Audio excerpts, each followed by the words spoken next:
entregó a la primera rehén y después hablando con él me entregó el arma y ya se entrevistó con su defensor y no hubo ningún tipo de problema, no hubo más violencia, nada.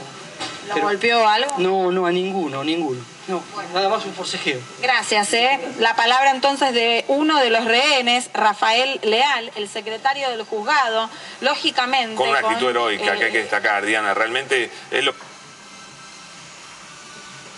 9 de máxima, el domingo va a ser mucho más calor.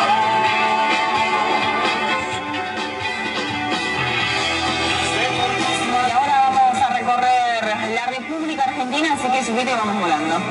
Dale, empezamos como siempre, lo hacemos por el NOA. Ayer tenía un clima ideal realmente esta región de nuestro país. Vamos a ver qué nos depara para el día de hoy y también una jornada espectacular para el NOA. Empezamos por la provincia de Jujuy.